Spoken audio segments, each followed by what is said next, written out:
Goosebuds is supported in part thanks to Audible.com. You can get a free audiobook download and a 30-day free trial at www.audibletrial.com/goosebuds. Over 180,000 titles to choose from, including the very books we talk about on the show. Check out our upcoming book, The Haunted Mask. Everyone will think you're listening to something smart, but you'll know the real secret. You're listening to a children's book. And you're helping support the show. Again, that's audibletrial.com/goosebuds for your free audiobook. Enjoy.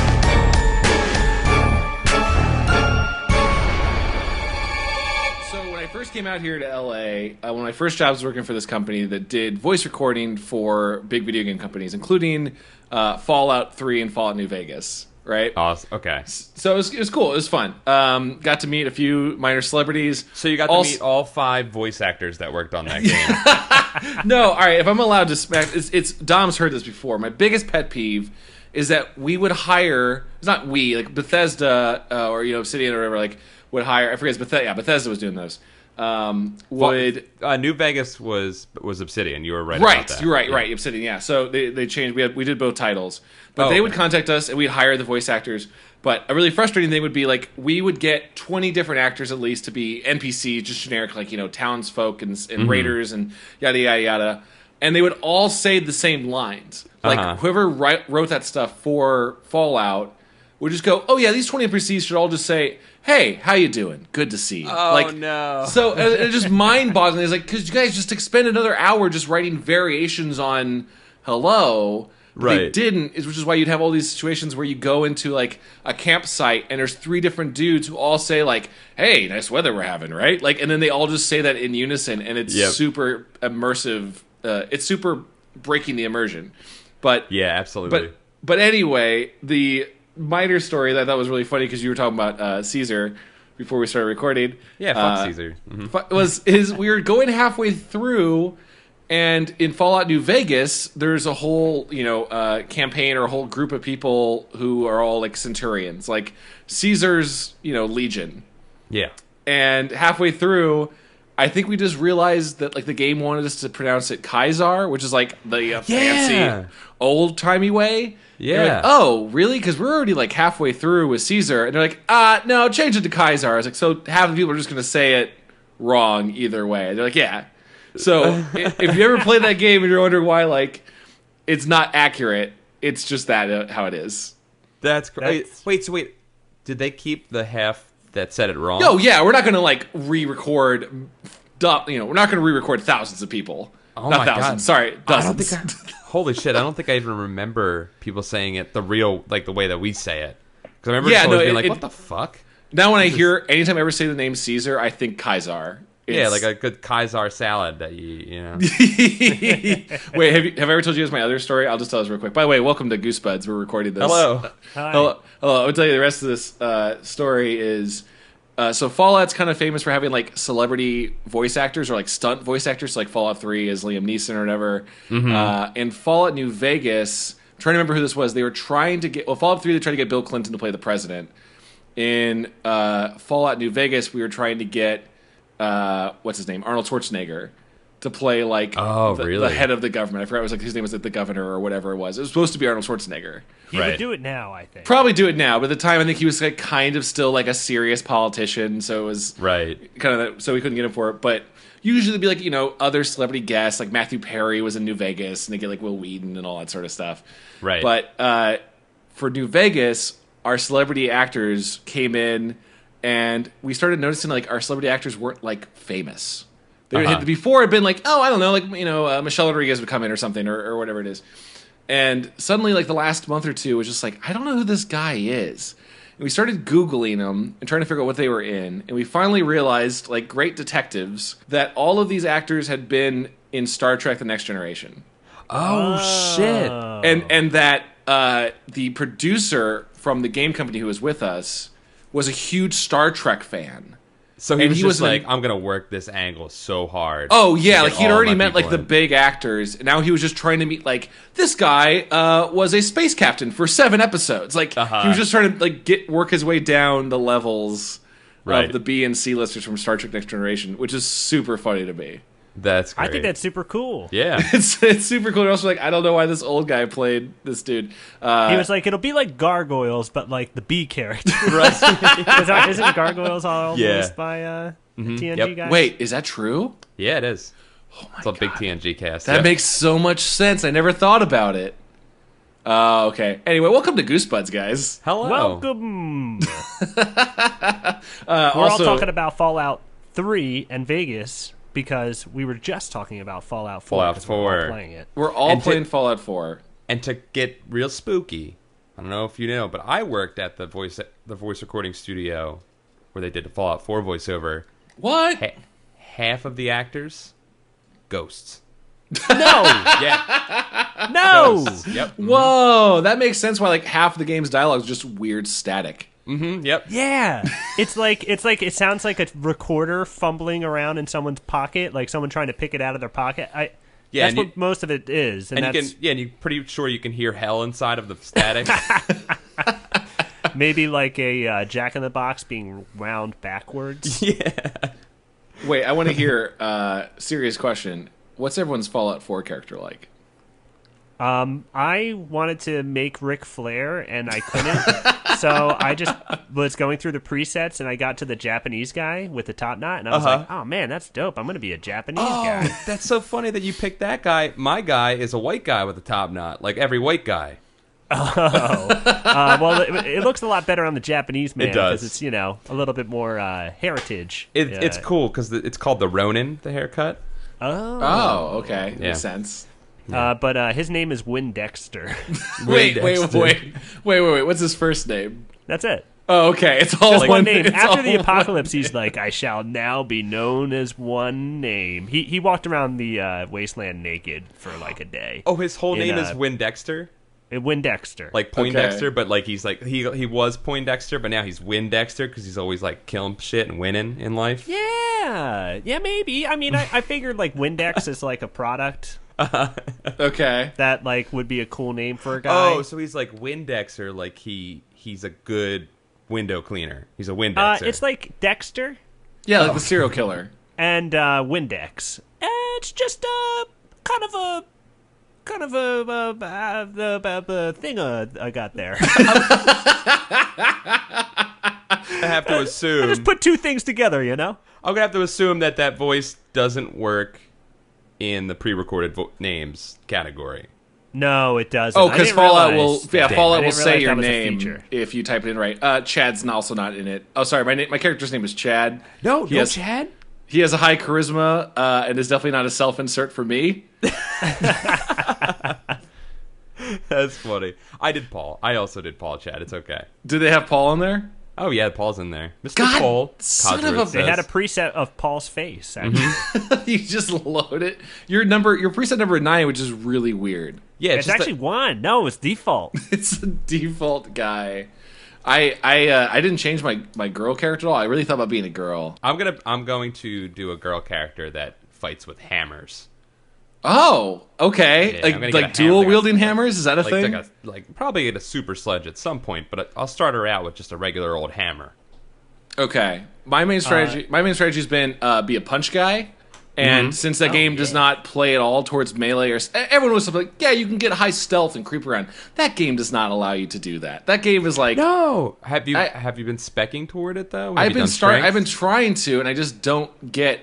You're like, you find yourself in an environment where you're like, okay, creep on this wilderness guy. You're in the middle of the barren desert. He's going to see you. Don't worry about it. So my strategy has been to cheat the game. Is I don't try to like creep up on a guy like Batman. I more just let the guy see me, and then quickly run away around a corner and wait for him to come around after. And then he gets a tire iron to the face. I've done it through most of the game, and it's works really, really well. You're playing a mugger, basically. Yeah, kind of like keeping crime alive. Kind of like if a mugger was like, "Hey, come and catch me! Come and catch me!" and then you mugged them. I went through a maze I found last night. Like What? Like a haunted house, kind of like fun house. Wait, hold on. Is this Cool. real life or in Fallout? This is in Fallout. Oh, okay. And it had a bunch of tripwires that I disarmed and stuff, but it was so creepy. I don't know. It's like it was on my way to the toy factory, if that sounds familiar to you. I'm not there yet, but that either of sounds them. creepy. But it's real spooky. I was just trying to segue back into Goosebumps here because spookiness, spooky stuff. We probably should talk about Goosebumps. Let's talk about books. Guys, it's been a while since we've read a book. Well, I mean, maybe we've read other books. Right. Yeah. But this book series, we've been kind of staying away from what our bread and butter. But it's been a nice diversion. I've liked the change a little bit. How about you guys? Well, I missed you last episode, Paul. I missed you too. Yeah, I was dead for a bit. You died, didn't you? Yeah, that Wolverine got me. That man That Wolverine. werebagool. From the comics. Oh yeah, it's just a Canadian short man. That short Canadian man got me. Yeah, what were you doing, He dude? was Were you charming. like helping out Magneto or something? He Or? was charming. I just want, I had to hear what he said, and it ended up being swords in his hands that came at me. And he was like, "Hey, I'm in every X-Men book all the time. I don't know how I do all of these things. Yeah. Maybe I'm spread out."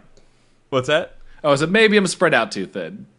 What? Yeah, Wolverine. Yeah, I think Yeah. he might be where he pressed himself a little much. I mean, Took on a that's little why bit he too killed much. Paul, probably. Yeah, he was just like stressed out as hell.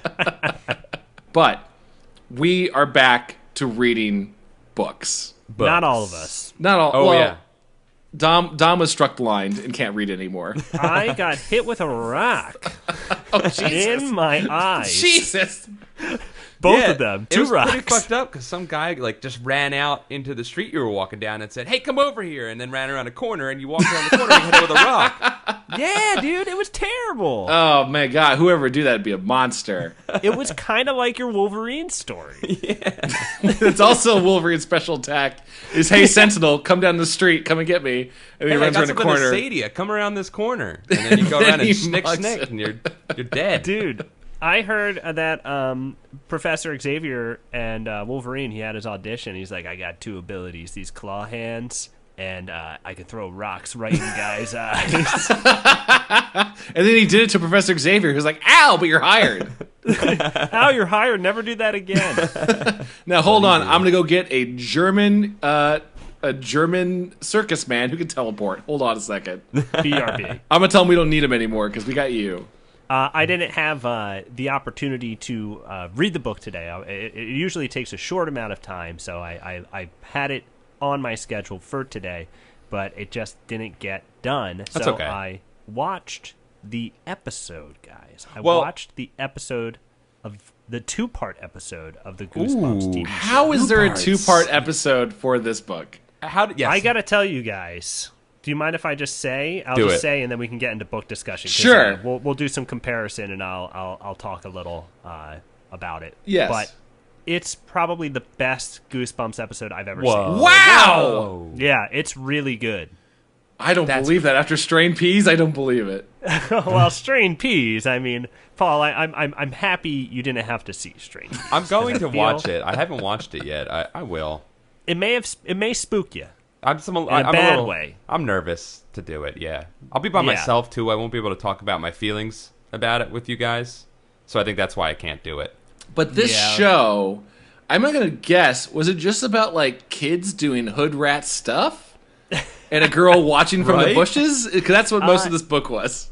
It's not. It is different from the book, from what I've gathered. Well, the book- and we'll talk about that. But it's a two-parter, and it's real good. But why don't we talk about the book, guys? You guys read the book. Yeah, so We the did. book is exactly what Chad just said. Like I take notes.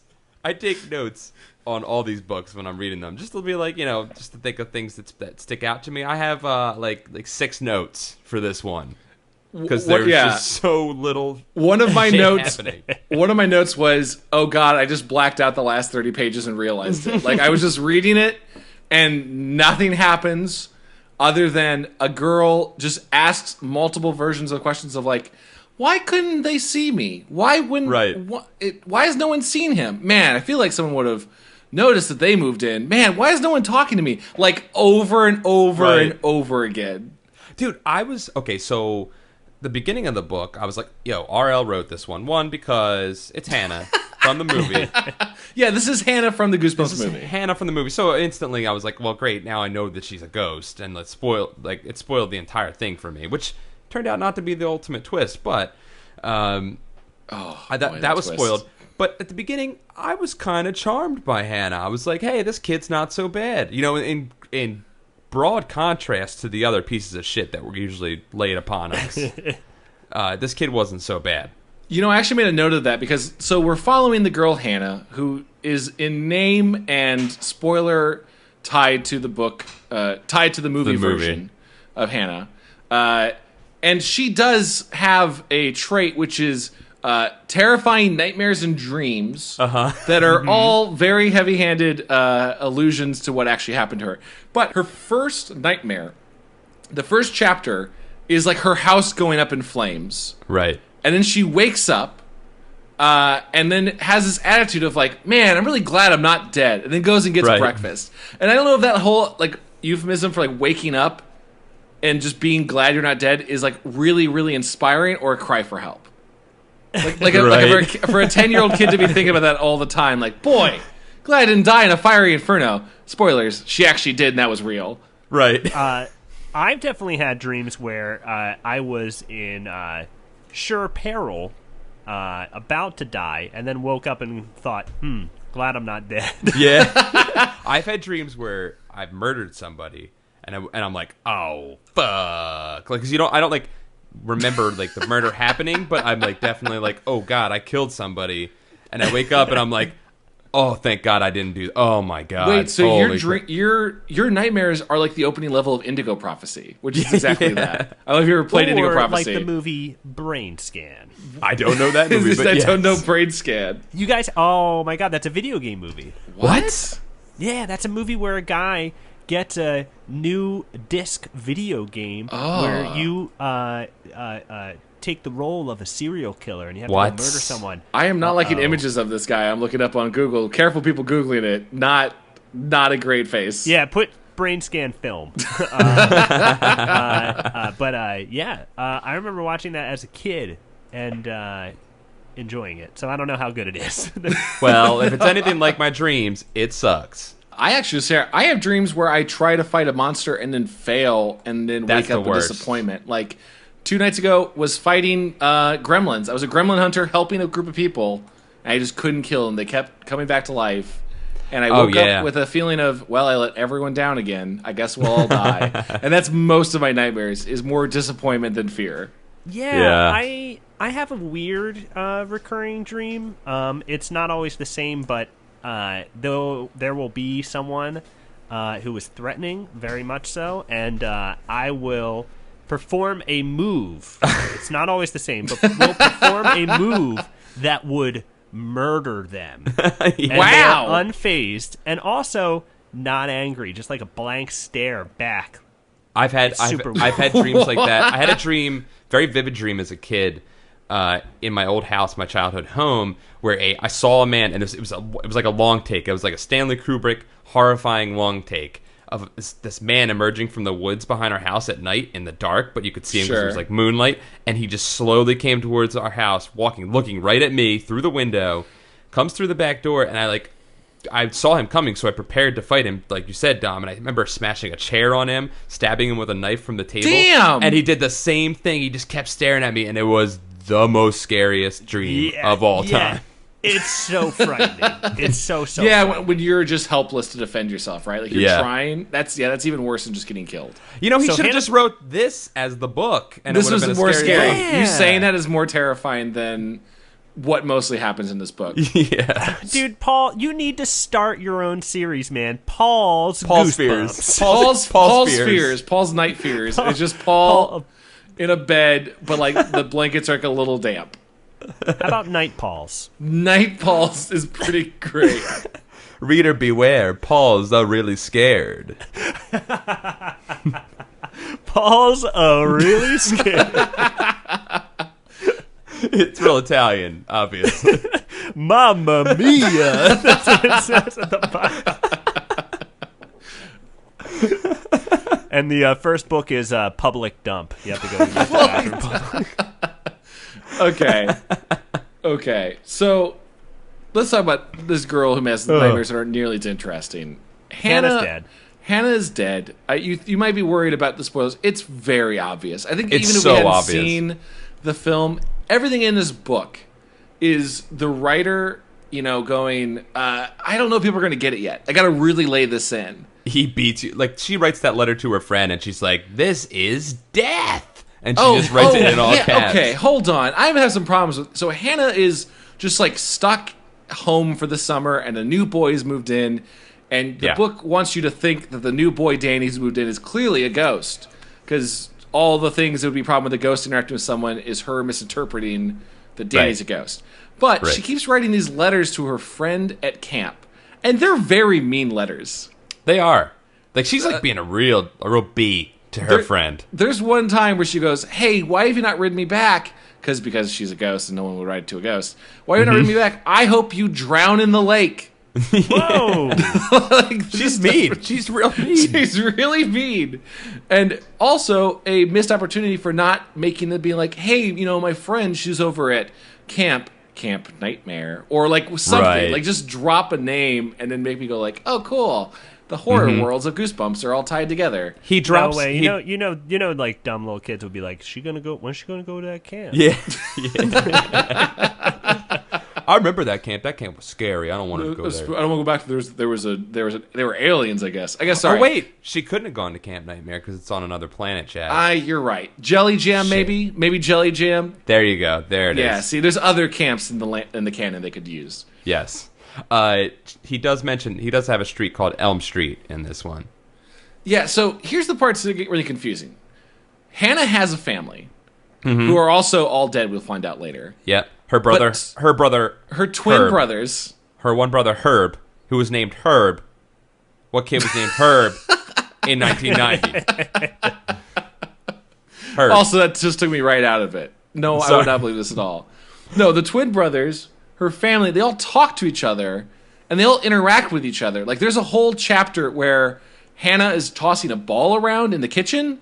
Yeah. And knocking things over, and they all just keep handing the ball to one another. Like, it's this weird, it's like a stage play at the high school level where you have a prop, and no one knows what to do besides handle that prop, so everyone's just passing the ball around. Right. I was really hoping for that ball to just be carried through the whole story. There's so many things, like, okay, so I was, like, I knew she was a ghost, and so I'm, like, looking at it while I'm reading it, and I'm, like, trying to just see, like, okay, what's his plant here, what's he trying to set up later?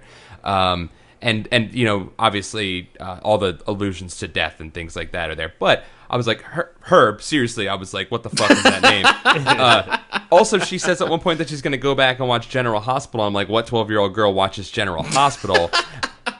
Only the dead. Only the dead kind. So I was God. So I was like, wait, that show's pretty old. Maybe she's been dead for decades, and her brother's got an old person name. And I thought maybe that's what it was. No, I was being way too smart for that. Also, her brother had a Game Boy, so no, not possible.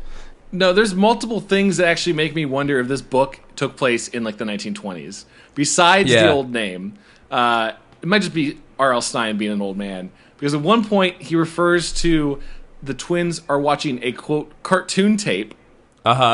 Which just sounds like an old man name for TV. But more importantly, there's this detail later on, when you think you're going to find out Danny's reveals he's a ghost, he just can talk to her, I guess. They never really cover why Danny can talk to her, because she's a ghost and he sees her. There's never like you have the sight or whatever, or just you're a special boy. It just Danny, maybe because he's a ginger, I don't know. Well, it's funny because when she realizes she's a ghost, she figures out the mechanics of ghostism very quickly.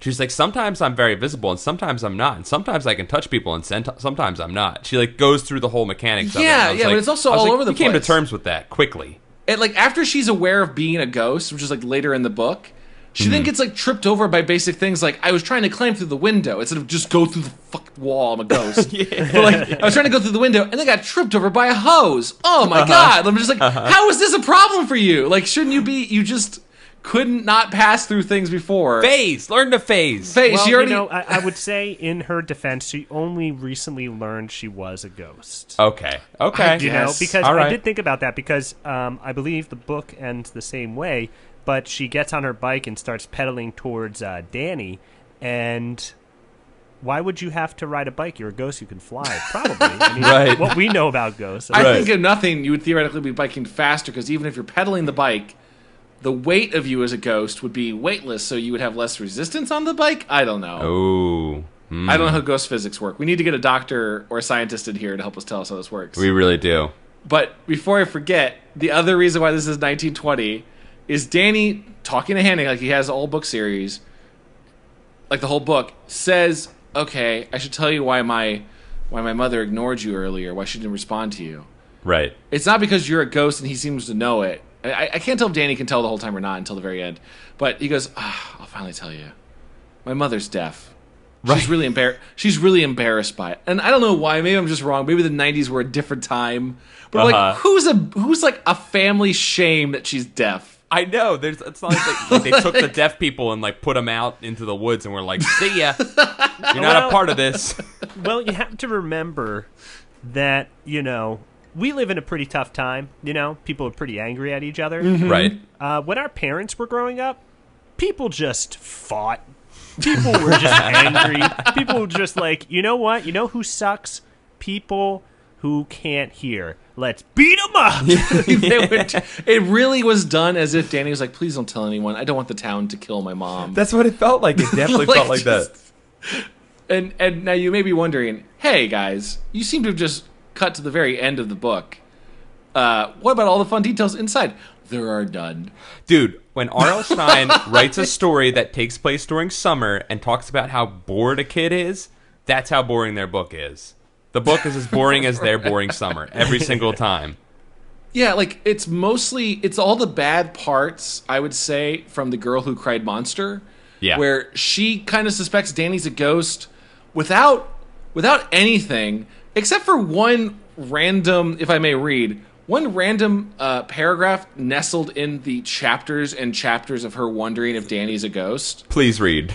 So Hannah's thinking about all the evidence about why Danny might be a ghost, and I don't know if I just missed a moment earlier in the book, or just this never happened, but this is a direct reading from the book. She thought about how he had seemed to disappear into the shadow at the side of his house, how she'd had to squint real hard to see him. And she thought about how he had seemed to float to the ground, landing silently from the roof. I don't know, and then ends, silent as a ghost. Like, when did that happen?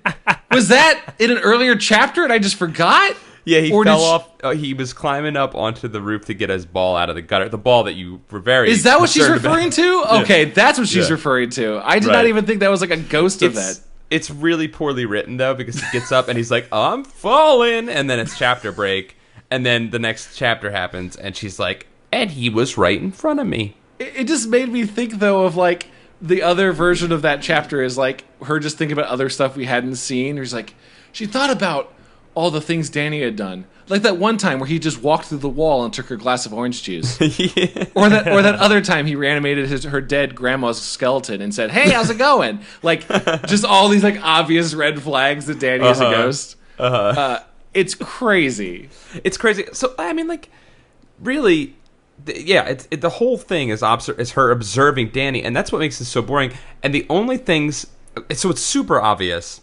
Like, he tried to play the Sixth Sense. Yeah, that she's dead because she tries to play the Sixth Sense, like, angle. But the problem is he doesn't have another main character that you're viewing it from. So, like, you're always viewing it from the dead girl. So the old, like, trick of, like, she said something to her and she didn't hear her this time and he bumped into her and walked past her, like...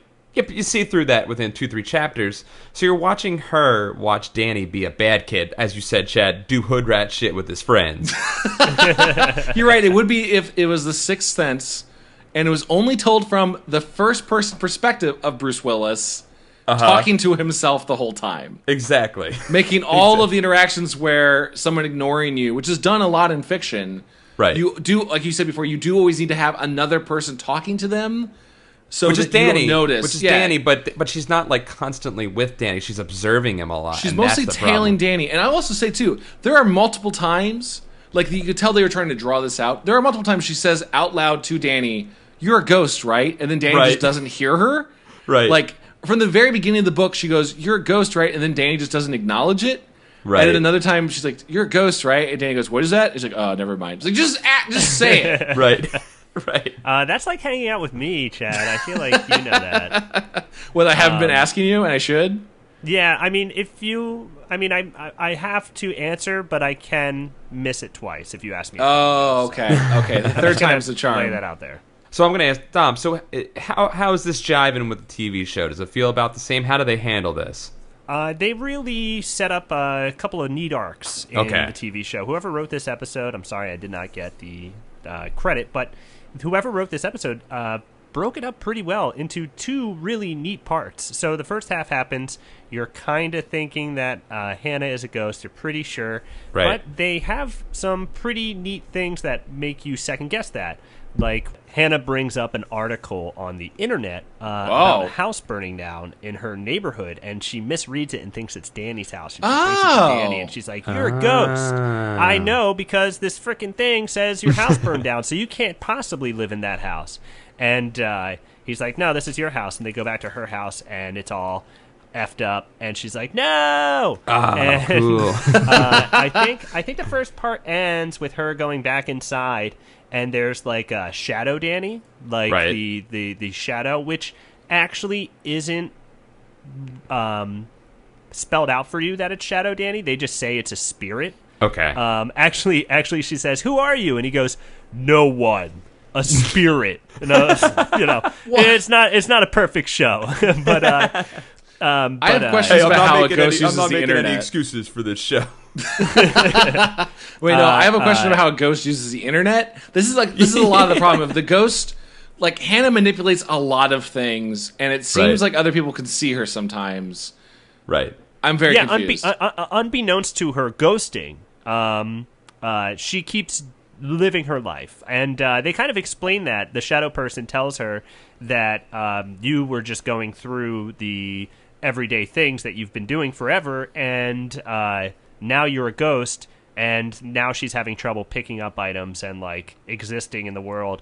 And I believe the second episode starts with the ghost kind of having this ghost moment from the film where he has to like kick that can or pick up that can in the subway with that crazy ghost. You know what I'm talking about? Oh, Patrick's. Oh, I'm sorry. I thought we were talking about this. I was like, I don't remember that part. I don't remember that No. chapter at all. No, Patrick Swayze ghost. Yes. When he's in the subway with the crazy ghost. Mm-hmm. Yep. Yeah, so there's a scene like that with the mailman. Basically, Shadow Danny, or the spirit in this episode, reveals that Danny can see Hannah because Danny is going to die. And Hannah saves Danny's life like 3 or 4 different times in the episode. And he's like, "It's too late. You have to stop trying. He's going to die." And he accidentally sets the house on fire, and he locks himself in the closet. And what an idiot! What a dumb Yeah, idiot! who taught that kid how to survive a fire? It's a pretty bad plan. But the explanation that the reason he can see her is because he's close to death, which is kind of close to the book, but not said in the book, is much better. I can totally understand that, especially if she's trying to do a reverse Final Destination where she's trying to prevent death. I will say, because our book also has a mysterious shadow force, which I was looking forward to thinking, oh, cool, they're doing something where, like, even though I already know that she's a ghost, I think this is supposed to be like the Grim Reaper or something coming for her. That's what I thought. It was her, like, at first I thought it was Grim Reaper, then I was thinking that someone was trying to perform, like, an exorcism on her for also Danny. A great idea. Also a cool idea. Because you also could have done a lot of stuff with making it scary by saying, oh, yeah, like if you'd seen a shadowy figure coming and trying to drag you into, either, let's say it's actually resurrecting you or dragging you into heaven or hell or whatever, that would be terrifying without context. Yeah. But it's mostly just a shadowy figure showing up going, get out of here. Leave. Which is kind of the worst shadowy figure. That's kind of the worst shadowy figure. So I don't know how your boy dies or almost dies, but Danny gets in with the wrong crowd in the book. He sure does. Oh, he gets in with the wrong crowd, but they're more of just neighborhood kids who are giving him a tough time because he's the new kid. Right. Oh, really? I think that's kind of going on with ours. It just escalates so quick. It's like Danny's being made fun of, and then suddenly it's like, hey, Danny, let's come knock down the cool mailbox for our neighbor, Mr. Chesney, who got me think of Kenny Chesney, and I wish it was him. That's what I kept think thinking. of that name. Yeah, that's what I kept thinking. Even though he's the opposite of Kenny Chesney, because Kenny Chesney's all about a good time and partying and music, and definitely Mr. Chesney said he doesn't like any of that stuff. So Absolutely not. the opposite Chesney. But it goes from, hey, kid, we're making fun of you, to let's go beat up some stuff, which I totally identify with middle school bullies. Like That's kind of how it goes. Totally how it goes. You might just suddenly be their like lackey. But it goes from that to, hey, even though Mr. Chesney threatened to shoot us with a shotgun, which is really terrifying, legitimately terrifying, hey, let's go sneak into this guy's house and burn it down. Well, here's the thing that's weird about that is they like don't really explain what they were going to do in the house. No. What? No, I agree with you. Yeah, it goes from. Sorry. I thought It goes from it goes from a shot from them like creeping in, and Hannah notices that they have a box of matches, like a cartoon villain. They like light one outside, and they're like, "Yeah, let's sneak inside now, and we'll play with these works. in there." It works. And- Let's go do this. And then Danny gets pulled out or whatever. One of the kids goes, "I was like, we didn't mean to set it on fire." I was like, "What were you doing then? Yeah, what Lighting all of his plan? candles? Like, what were you going to do?" In the We were gonna show, go fart in there, but we were gonna light matches to make sure he didn't smell the farts when we left. we just want to leave our farts there. We don't want to let them know. We want them to breathe them in unknowingly. They go into light a stink bomb in the show. Oh, okay. That's at least more clear. Someone writing the episode on TV made a little bit of a better call. They fixed some things, yeah. Yeah, so throughout both parts of the episode, Schubert's trio in E flat is like playing. It's like the theme of the show. Okay. This little ghost piano music. So Danny, I'm gonna spoil it here, guys. You should watch it. It is good. But Danny locks himself in the closet. What a dummy! What a dummy, Danny! and the place is on fire. So Hannah comes in. She opens the door. She tries to open the door. It's not. She opens the door. Danny falls out. He's passed out from inhaling too much smoke. So she can't pick him up because she's a ghost and she doesn't have that ability. She can't pick up like something as heavy as Danny. Yeah. So she starts playing trio in E flat on the piano. What? And then they hear it outside and they run in and see Danny and they pick him up and take him out. Wait, so she plays a spooky ghost song on the piano to bring help in? Yeah, and he looks to the piano and the piano's playing itself and he's like real scared. And he gets out of there. Man. And then Danny, and then afterward, like Danny's like taken to the hospital, and she comes outside to call to him. It's actually a pretty touching moment. And then her family's there, and they're like, "Come on, you did good. Let's go to the spirit world." And it actually kind of made me tear up. It's pretty good episode. Okay, The ending of the all I'm book is picturing- kind of emotional too. Yeah, but all I'm picturing right now is a piano on fire playing a spooky piano song, and it sounds like the craziest image in my head. That's a great visual. It's straight out of a Nutrimilk Hotel song. Literally out of a Nutrimilk Hotel song. All right, so maybe yours doesn't have this. I think this book is pretty much the most like by the numbers. It's so obvious on the twist. I was really not feeling it. Maybe just because it had been spoiled for us, but I was just finding this to be probably my least favorite book we had read. Yeah. Until the crazy diversion of the reveal of the shadow figure. So it's not the Grim Reaper, and it's not just like, someone trying to resuscitate Hannah. The shadow figure finally, when Hannah goes into the fire that the kids have set, and she's in there, and Danny's in there, the shadowy figure pulls back part of his shadow body, revealing Danny, and going, "I am Ghost Danny. That is the real Danny in there. And when Danny dies, I will take his place." So, yes, he reuses his mirror world thing. What? From the mirror episode. And then, hold on, here's my question for that. Where's Hannah's replacement? I don't Where's understand. she at in the world? She's the replacement, right? If I may, let me reread that quick passage for you because I copied it because I could not believe it. I am Danny's ghost. When he dies in the fire, I will no longer be a shadow. I will be born, and Danny will go to the shadow world in my place. No, no, Hannah shrieked, raising her fist in front of her. No, Danny will not die. I won't let him. Danny's ghost opened its mouth and uttered a foul-smelling laugh. You're too late, Hannah. Too late. So, what? Like, heaven and hell is like a shadow body swap? Yeah, like what the fuck? Well, that's the thing. Like they never address like if this is the way, then where is Hannah's shadow version? Is she the evil version of herself? All right, here's my pitch. Here's what I think the answer is. After reading it multiple times because I could not believe what I was reading. Yeah. It's really been like so by the numbers, and then suddenly R.L. Stine reinvented the afterlife. Here's what I think. Because when Hannah's done with her work or whatever, she gets to join her family and they fade away. That seems to be like a heaven to me. I'm not trying to get into religion, but that seems to be a heaven to me. I think Danny was in hell. I think Danny was he's a piece bad of boy. shit. I think Danny, all we know about Danny is he's a redhead and he likes to mess up mailboxes and burn down houses. I think Danny was going to hell. My and I think when you die in this universe, if you're a bad guy, you have a ghost version of you that takes your place either as a ghost or as a real boy, probably as a ghost, roaming the earth, and then you go into the shadow hell. Oh my god. Because it says Danny will go to the shadow world. That's crazy. That's heavy. Is that at all in the show? There is a part where she's like, I think she questions who he is again, and Danny's face is like stretched upon his face because I think it's the guy in like a green suit in front of a green screen. Great. That they keyed in. But yeah, it's kind of a really scary moment because it looks like an alien's face. But basically, he's like, yeah, Danny's gonna die, and that's that. I don't know for sure if there's like this thing where it's like, oh, I'm going to become powerful once Danny's dead, because after Danny is saved, there's no like no right moment, Yeah, right. In the book there's one shot where like because she pulls him out in the book, there's no spooky piano, she just musters it up and just does that generic hero thing of like, if I believed in myself I'll do it. She drags Danny out so she's still tangible enough to do so, drags Danny out, leaves him in the grass, and then the ghost man just fades away like, oh no, he didn't die, and then goes away.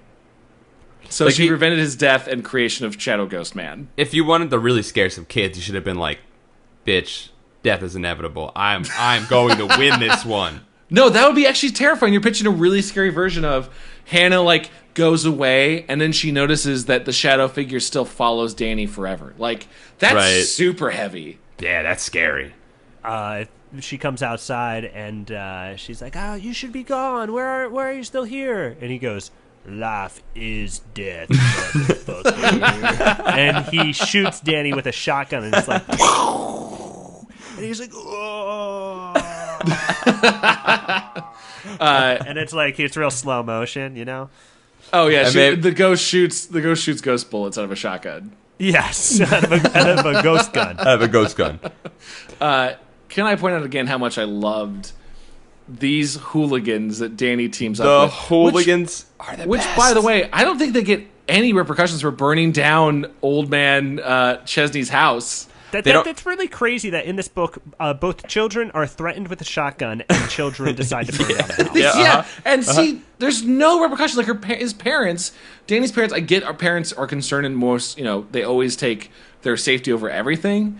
But that whole moment plays like Danny's pulled out of the fire, his parents are there, and there's not a single moment of like, you little shit, you burned down the house. Like my parents would have been so mad at me.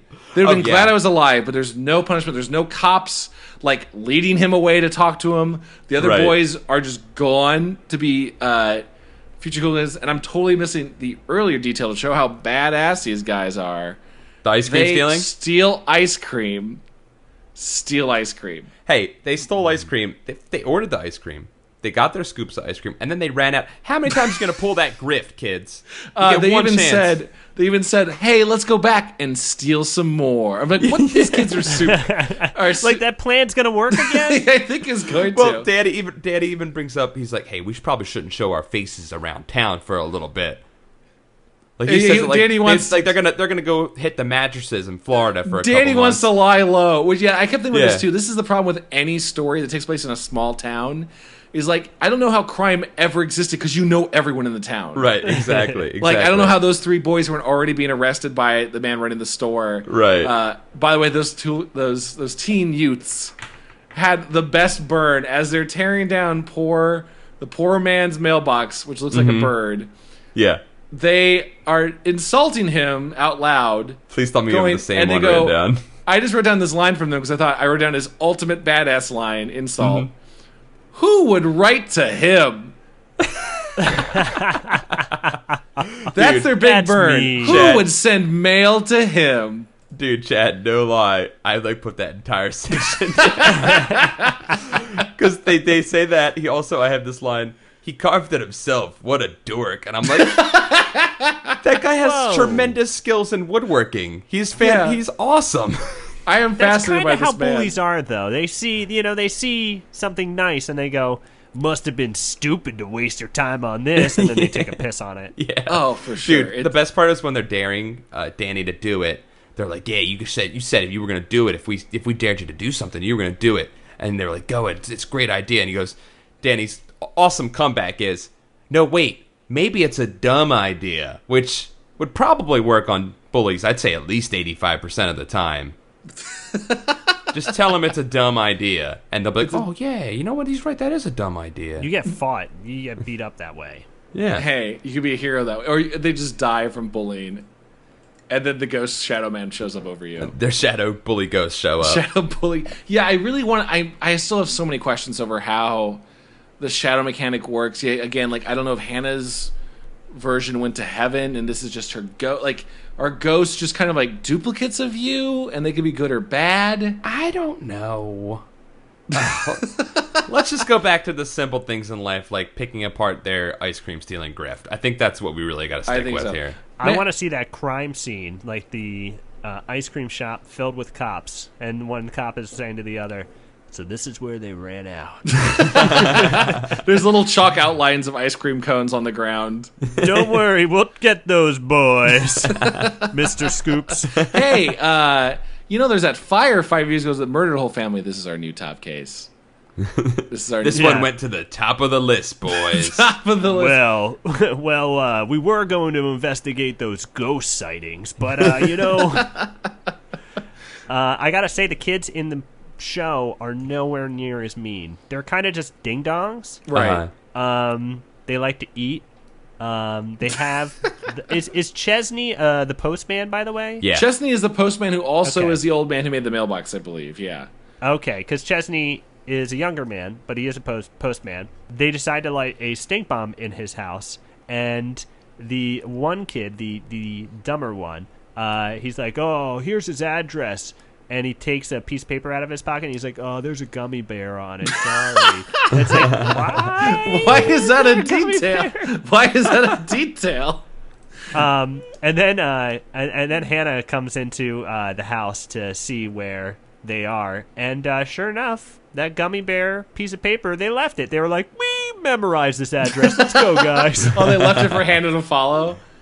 Yeah, Hannah gets on her bike. She does not fly. Yeah, like, we are not exaggerating if you have not read this, how much it's Hannah just following Danny and the hooligan boys from afar, watching from bushes, and going like, "Come on, Danny, you're going to get busted. Don't do that. Come on." Like, Danny is the main character. There were times that I forgot Hannah was there. I just was like, "Oh, this is my third-person perspective on Danny." Yeah, she's kind of a framing device that is like a voyeuristic kid. Yeah. Like, this could be an art indie game where you just follow boys in a neighborhood. Right.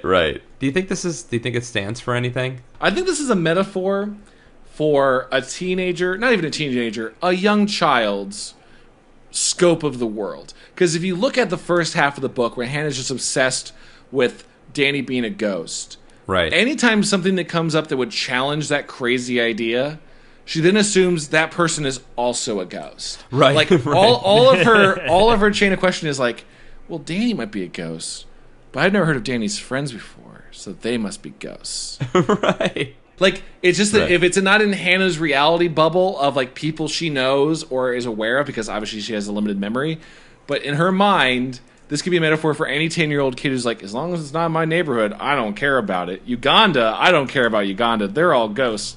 Like, I'm using Uganda as a Right. metaphor for like a third world Right. country, not just specifically saying Uganda's full of ghosts. But like, Right. I think that's the metaphor you could apply to this whole thing. So this is the birthing of a schizophrenic. A schizophrenic / someone opening their eyes to the world, aka, Right. I guess, death and reality. Right. So the Matrix. It's kind of like the Matrix. The Matrix. It's kind of like the Matrix. There is that weird chapter where Hannah wakes up in a vat of like human goo. That when I think about it, is a weird very chapter. like the That Matrix. was a weird chapter. Yeah, that was really that weird like chapter. flash moment. Yeah, that was real strange. Can we talk about how, in terms of messed up stuff in books, I think the whole fact that the family just died in a fire is pretty terrible. Yeah, was that's dark. That's pretty horrifying. That's more horrifying than the gas or whatever it was that killed a whole town in. In the first in one. Welcome to Dead House. Yeah, I thought about that as a fix. Like, I know you need to have the family died, but I don't know, like a gas leak or I don't know if maybe a murderer is too violent, but like a fire just sounds so brutal. And one of Right. the most horrific deaths. Also, like, okay, so they've rebuilt the house perfectly, and she inhabits her old house and remembers it as her new one. There's something about it that's just very, very bummer to think about. Those two little twin boys, Yeah. burning and dying. Her burning and dying, yeah. Yeah, it's like the scary parts of this book aren't in the book. It's just you have to think about it out of context. Like, yeah, that'd be pretty terrible. Well, Right. I think the saddest part is that she started the fire, right? Yeah. Do you she think did. so? She did, yeah. They said that. I was gonna wonder that. Is it mentioned that like is it in her nightmare she starts it? No, she tells how she was telling the stories to her little brothers around the campfire that she made behind their garage or whatever. Oh my! And God. then they talk about the house burning down because the campfire was lit and the kids didn't put it out properly. So she murdered That's her sad. entire family. Oh, Yeah. That's why she had to remain as a ghost and save somebody. She- no, had to yeah. make The parallel good. the parallel of saving a boy's life from a fire was very apparent to me, but did not realize that she had started her own fire. She's not even yet. She's got to save another boy and then a mom and a dad. She hasn't. She She's hasn't paid not her dues even yet. Her ledger's still red. Wait, hold on. Well, This might- her parents, Go ahead. her dead parents were like, that's good enough, you little. Yeah, you her little- parents little aren't doing scamp. anything. They already went to heaven or whatever it is, and Hannah has to deal with all of it. I guess because she caused it. But Oh, was she in? She was in purgatory then. She was atoning for her sins. If we're looking at this from if we're looking at this from a Catholic viewpoint, she saved a boy's life. A young boy's life is worth definitely an older girl's life and and two twins' life in a family. It's weird how it balances out, but a 12-year-old It boy's equals life out. Don't worry about is it. equal. she said like 25 Hail Marys as well, which that rounded out the difference of it. Oh man! Like, all right. So here's the thing. With that in mind, the parallelism and the whole like redeeming yourself thing, even though it's not even really reflected on in the book, Right. if it's an accident or not, that might make this the best structured Goosebumps book we've ever read. It's definitely the best structured TV episode. Yeah, I mean, I know the book itself is not structured, but in terms of theme and redemption, if they had spent one or two chapters really kind of setting that up and fixing that, this would be Yeah. like a legitimate story. I think this was this is why I really think this one was written by RL. I think there was a lot put into this one in the terms of like you said, theming, and I think he really like wanted to give his characters a lot of personality. He tried to give the mom a little like quirkiness. He gave the kids were just annoying brothers as normal, but he tried to add a little bit to that. He tried to make the kids in the town doing some bad stuff. I felt like there was like a little bit more edge to it, but like you were saying, Chad, it felt really padded out. I felt like they were just like, well, we got to add an extra 100 pages to this. Yeah, you could cut those first like 10 chapters or whatever it is out pretty quickly. Mm-hmm. But I guess just in terms of a character's redemption and everything kind of fitting each other and there being a rhyme to it, not bad. No. Not bad. If you are up for it, I don't know if you guys will be up for it. I know you got plenty to do, but listeners, if you're up for it, check out the two-parter. It's on Netflix. It's pretty good. I really do think it's the best Goosebumps episode. I will watch it now. You know, it's a great one too.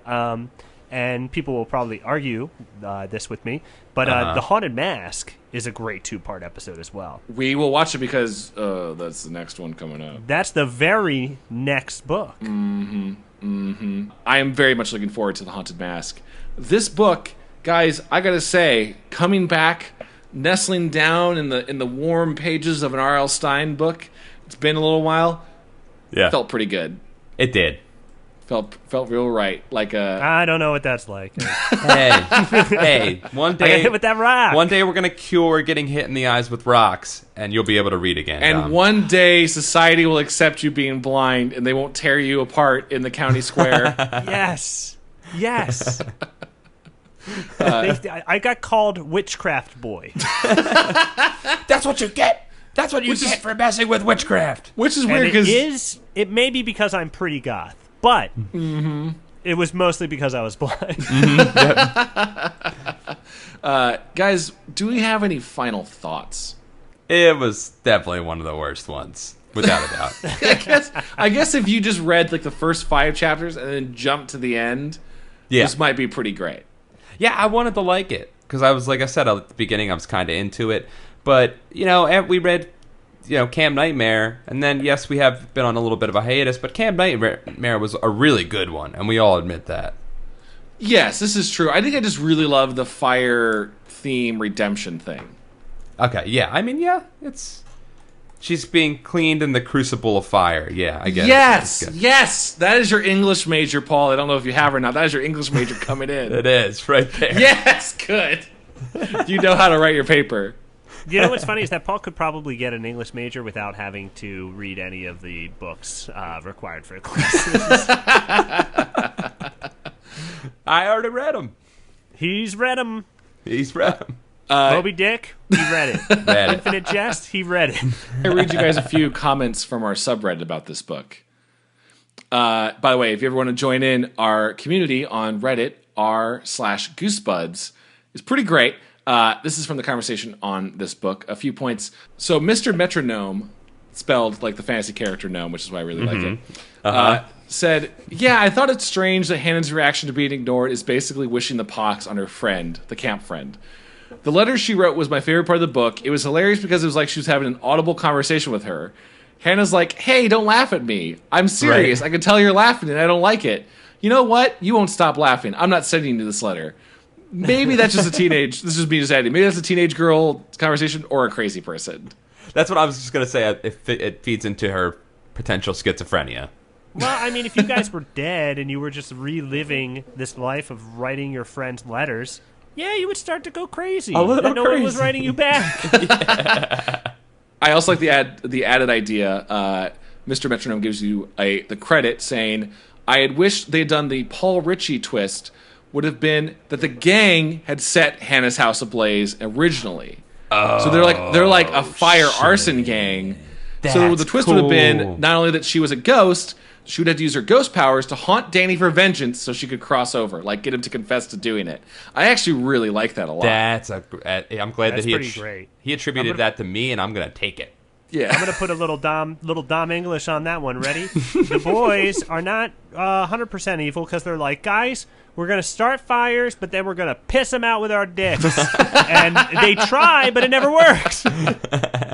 Maybe we should stop the fire thing, guys. I feel like our piss isn't strong enough. Maybe we should just get more piss for our dicks. Yeah, no, my stream's getting tight, bro. Just shut up. See, I was picturing the other type of gang use where they start lighting the fire, and then one was like, maybe we should stop it. And then one goes like, shh, nothing gold can stay, pony boy. Nothing gold can stay. Like, what does that even mean? As the fire just like goes up. You can't just say that whenever you do some bad shit. Nothing gold can stay. I also want to add from the subreddit, PJP Samson added a few alternate titles for this called Goosebumps, A Lesson in Fire Safety, Goosebumps, The Dangers of Peer Pressure, Goosebumps, like 3 kids should have gotten concussions in this book, or Goosebumps, holy shit, the mailman has a gun. Which are all pretty... Oh my god, I didn't think about the going postal ramifications of that. Holy shit. Yeah, I mean, theoretically, they never say for sure. I know she says over and over again, they're like, oh yeah, he wasn't in the house. He might have been in the house.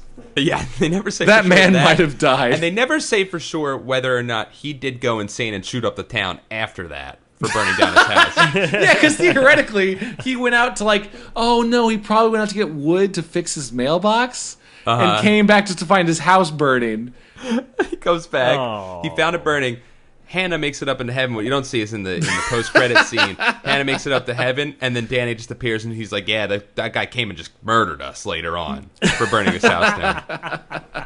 He's like, yeah, thanks for saving me from that fire, but I got murdered. Hannah writes a letter from Ghost Heaven. Now you ready for Ghost Next Door Part 2? I gotta save someone from a shotgun blast. I'll see ya. I really hope that during this episode, the PSA, be cool about fire safety if you don't want to get burned. You just threw a nostalgia bomb in my brain. I had forgot completely about forgotten about that. Was that How McGruff about the that, Crime Dog? Was that the same one with the talking smoke alarm that was like...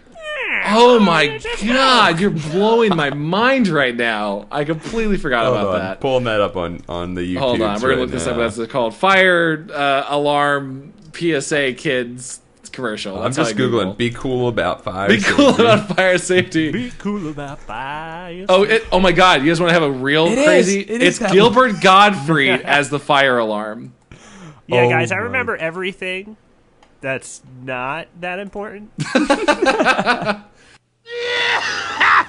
Who are you? See more smoke. Smoke detector. It is Gilbert Gottfried. And I see more smoke coming from that toaster. Oh my. Thanks for warning Those us, kids Seymour. sprinted for the I toaster. hate smoke. So whenever I see it, I What, make shouldn't he this love noise smoke? to warn you. Cause where there's smoke, there It's may like be fire. terrible. Be cool about Fucking Videodrome noise. He just screamed at them, which is, you know what I think that commercial should have been? It should have cut and then pulled back to another one of just the kids passed out, and then just a talking carbon monoxide detector going, "Kids, you're not listening to me. You're having a hallucination. Kids, wake up. You gotta go. There's a fire. There's a carbon monoxide in the house. You've painted out. Help! Get up!" And it just says it over and over again. Oh my god. Pretty spectacular. Pretty spectacular. That's fantastic. Guys, you want to read some wonderful Goosebuds reviews? Oh yeah. If you want to support the show, you can tell a friend. It's great for you to do so. You can also go on iTunes and review the show. Please give it a nice review and say a nice thing. It helps us out a ton and be discovered by new listeners like yourselves. A few awesome reviews we have right here. Paul? So mine's by Saw Guy 2010.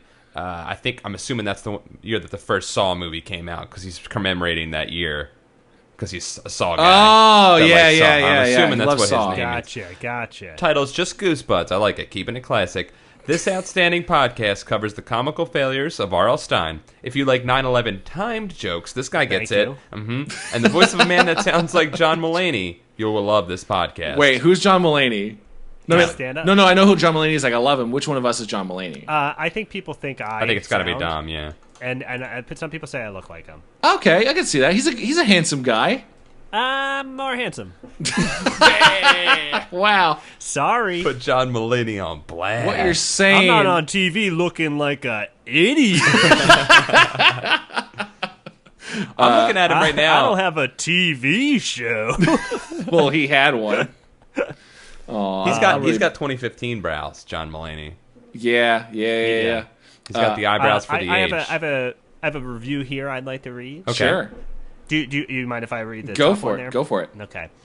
This one's titled Relive the Genius of R.L. Stein by Kat Creedy. The best part of growing up is being able to laugh hysterically at the awful media you consumed as a child and still consume today. And Goosebuds proves that motto with every episode. Always a riot and providing some wonderful insights into the enigma of R.L. Stein's beautiful mind. Each new Goosebuds episode is the highlight of my day. Keep it up, guys. And don't even think about skipping the shark one. Oh. Deep Trouble? We're gonna do I Deep think she's Trouble. talking. I think I Kat's can't talking wait. about Deep Trouble. We're gonna I do can't some wait. Deep Trouble. Don't worry. I got one from Rusty Vemtire 1 that says Goosegods? Question 5 stars. My title probably evoked some strange anthropomorphic creature instead of 3 grown men reading and reviewing books written for the undeveloped preteen young adult reader mind. I followed Paul and Dom through most of their internet careers. These guys are dedicated and creative content producers who don't do fan service, though I wish you guys would. Because fan service means you guys shows your butt, right? Like, Oh, yeah. That's like the anime term for fan service. I'm I think saving so. it. I'm saving it. I don't want to be wanted for my body right away. Yeah. That's good for you. I'm going another 20 years. Anyway, they continue. They do amazing and fun reviews, great banner, and keep you listening. I don't even look forward to the thing they're usually reviewing on a podcast, just the general banter and humor. Do Aw. yourself a favor and check out this cast, Goosebuds, Tales from the Tavern. Get up to date on get up to date on the canon with fantasy fiction. Find that thing with books that their friend Josh does, and catch all the guys on Continue and 5x5. Think of the value, people. Think of the value. Can we hear it, Tom? Can we hear it in your voice? Think of the value. There it Gave me- is. Gave me chills. Fan service. Fan service. Those are some great reviews. And again, if you guys want to leave one, just go on iTunes, make an account, or use your own. It's very quick and helps us out a ton. We love you guys for doing so. You can also reach us on Twitter at GoosebudsPod. We see you guys tweeting about us on there. It means a lot to us. Like John Grindstaff, Nash Rendar, Jack Fish, Brandon Paget, Johnny Ketchum, Luke Owen. POTUS. The President of the United States. Thank you very much, POTUS. Obama. Love POTUS that you have some Obama. time to listen to us now. It's weird that his name is POTUS Obama 420. It's awesome that his name is POTUS Obama 420. I just It's didn't know pretty he'd want to solid. wear his politics on his sleeve like that, Well, but I'm cool at this with it. point, he doesn't have to get reelected, so he can do whatever he That's wants. true, you're right. Legitimately, if Obama changed his Twitter account to just like blaze real hard, like it would be the best thing. Second term president F. That's what he should, that's what he would tweet. His last tweet as president should just be legalize it. I would salute the American flag 300 times. Follow up tweet from them though says, "I should clarify. I mean robot marriage." What? What did that not? I was confused for a second. I'm too. confused. He was a legalized robot marriage. Oh yeah, yeah. Oh, follow up. Yeah, he ats that tweet and he's like, "Robot marriage." I'm leaving that entire pause in. That's staying in as is. I'm sorry, I was completely lost. No, I didn't That's good though. It is funny. I didn't clarify. Took me a second. Guys, any other parting words? You know what I didn't clarify in this podcast? That Chad, you actually burned in a fire years ago. That's true. I'm a horrifying man that has to stay in dark underground areas now because the sight of me is so terrible. Because you're deaf. Because I'm deaf, and society would destroy me, and also the physical touch of anyone hurts me is very so. Be cool about fire safety. That's That's the new slogan. Is just a burned man. You know what just bummed me out, man? What's that? I just realized that hearing impaired listeners cannot listen to Holy our show. shit! You're right, man. Shit, we got to get someone in here. Someone sign it. So, Someone like, sign Someone this signing shit. it. Could someone sign it or Actually, make a I braille guess you could version? just write it. I guess you could just transcribe it as But well. they can't. Oh yeah, or make a braille version, I guess, for the blind as well, if someone Right. could. I'm so sorry for anyone doing all the conversions, but it's totally worth it. and is. it's work that has to be done. It's right. Did you know that President Obama, before he left office, said everything has to be converted to both braille, Especially the Goosebuds. especially the Goosebuds podcast? That 'Cause I tweet, love listening to that when I smoke weed. then legalize it tweet, and then also the robot marriage tweet, and then he's out. And he refers to us as the Blaze Boys. Blaze Boys. Blaze Boys. Blaze boys. Okay, we should leave on that. I think so. Guys, it's been a pleasure. I'll see you soon. Love ya. Thanks for listening. Talk soon, everyone. Bye-bye. Bye. Bye.